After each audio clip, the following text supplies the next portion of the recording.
বন্ধুরা, আপনারা দেখছেন কুকিং হাউস অফ অনিমা। আজকে একটা ভেন্ডির রেসিপি তোমাদের সাথে শেয়ার করব। এটা ভাত এবং রুটি দুটোর সাথে দারুণ লাগে। চলো তাহলে ভেন্ডিটা কেটে নিয়ে আসি। এই ভেন্ডিগুলো সমস্ত ধুয়ে কুটে নিয়েছি, আর পেঁয়াজ কুটে নিয়েছি, আর কাঁচা লঙ্কা কেটে নিয়েছি। এদিকে কড়াই বসিয়ে দিয়েছি। কড়াইটা গরম হয়ে গেলে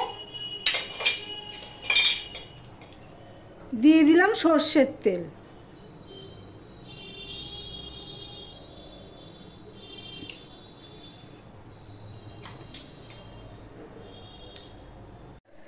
এবার আমি ভেন্ডিগুলো ভেজে নেব।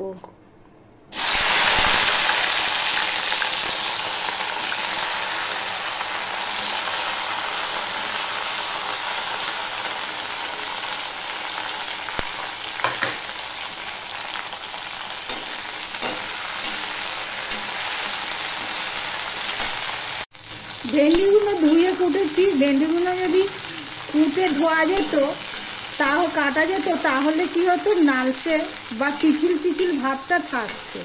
যেহেতু আমি ধুয়ে নিয়েছি, এমনিতে আমি সবজিগুলো যে কোনো সবজি একটু ভিজিয়ে রেখেই ধুয়ে নিই, তারপরে কাটি, তাই জন্য পিছিল ভাবটা আর নেই। ভিডিওটি সম্পূর্ণ দেখার অনুরোধ রইল। আর যারা সাবস্ক্রাইব করেছো তাদেরকে অনেক ধন্যবাদ, আর যারা সাবস্ক্রাইব করোনি ভিডিওটি দেখছো তাদেরকে আগাম ধন্যবাদ জানালাম সাবস্ক্রাইব করার জন্য। প্লিজ চ্যানেলটি একটু সাবস্ক্রাইব করে দিও। ভেন্ডি সব ভাজা হয়ে গেছে। এবার ভেন্ডিগুলোকে আমি তুলে নেব। এই রেসিপিটি ভাত রুটি দুটোর সাথেই খাওয়া যাবে। এমন কিছু মশলা পড়বে না, অথচ টেস্টি হবে।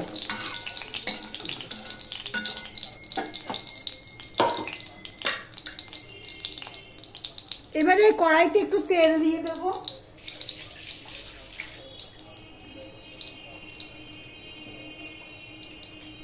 তেল অল্প রয়েছে, আর একটু তেল দিয়ে দেব। তেল দিয়ে দিলাম। এবার আমি এখানে কালো জিরা ফোড়নে দিয়ে দিলাম।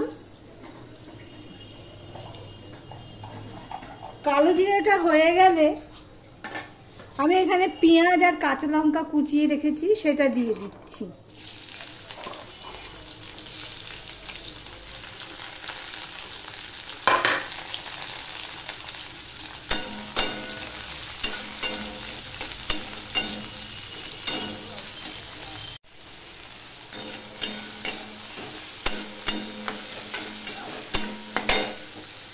এবার আমি একটু আলু কেটে রেখেছিলাম অল্প একটু, সেই আলুটুকু ধুয়ে নিয়ে রেখে দিয়েছিলাম, সেটা আমি দিয়ে দিলাম।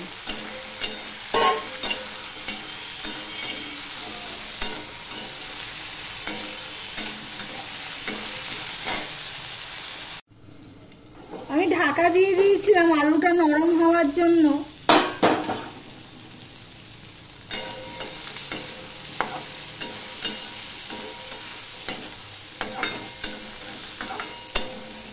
এবারে এর মধ্যে দিয়ে দেবো একটু টমেটো কেটে রেখেছি, সেই টমেটোটা দিয়ে দেবো।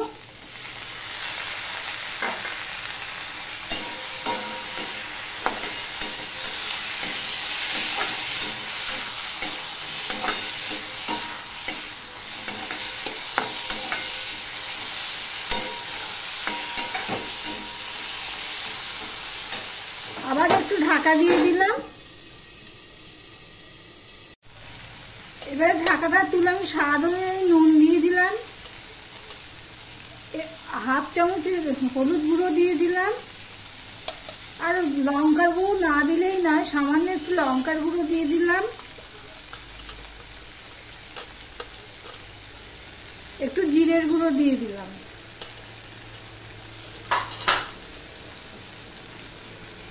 দিয়ে মশলাটা কষিয়ে নেব। টমেটো থেকে জল বেরিয়ে আছে, সেটাতেই মশলাটা আমি কষিয়ে নিচ্ছি। এবার আবারও ঢাকা দিয়ে দিলাম। দেখো মশলার সাথে আলুগুলো ভাজা ভাজা হয়ে গেছে বা কষানো হয়ে গেছে। এবার অল্প একটু জল দেবো।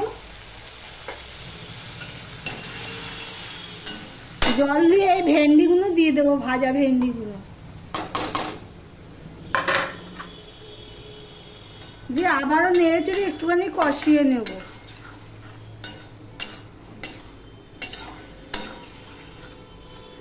হালকা মশলা দিয়ে এই তরকারিটা করলাম, এটা রুটি ভাত দুটোর সাথেই খাওয়া যাবে।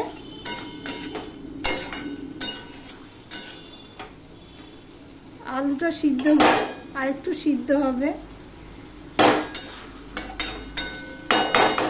ঢাকা দিয়ে দিই, তাহলে তাড়াতাড়ি সিদ্ধ হয়ে যাবে। একটু সিম করে দিই। সব হয়ে গেছে, আলুটাও সিদ্ধ হয়ে গেছে। এবার একটু একটু জল দেবো, বেশি জল দেবো না, আর একবারেও জল দেবো না, তাহলে বোঝা যাবে না।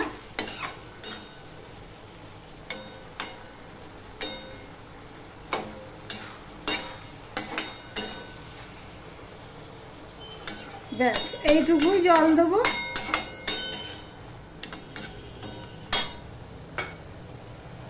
একটু চিনি দিয়ে দিলাম মিষ্টির জন্য।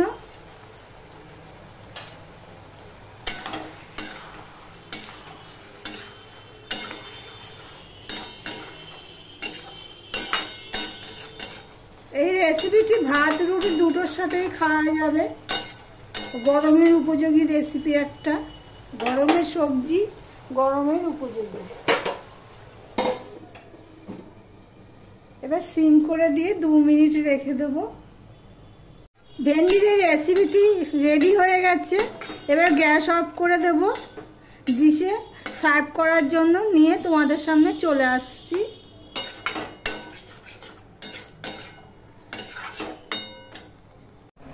তাহলে সার্ভ করার জন্য ডিশে নিয়ে চলে এসেছি। এই দেখো, দারুণ হয় এই রেসিপিটা, একদম হালকা মশলা দিয়ে রেসিপি, গরমের উপযোগী রেসিপি। দেখো তোমরা একবার ট্রাই করে দেখতে পারো কেমন লাগে। ভিডিওটি আজকে এখানেই শেষ করলাম, আবার অন্য কোনো ভালো রেসিপি নিয়ে তোমাদের সামনে চলে আসব। থ্যাংক ইউ ভিডিওটা দেখার জন্য এতক্ষণ। এই রেসিপিটি তোমরা ট্রাই করে দেখতে পারো। নিরামিষ ভাত রুটি দুটোর সাথে এটা খাওয়ার উপযোগী একটা রেসিপি।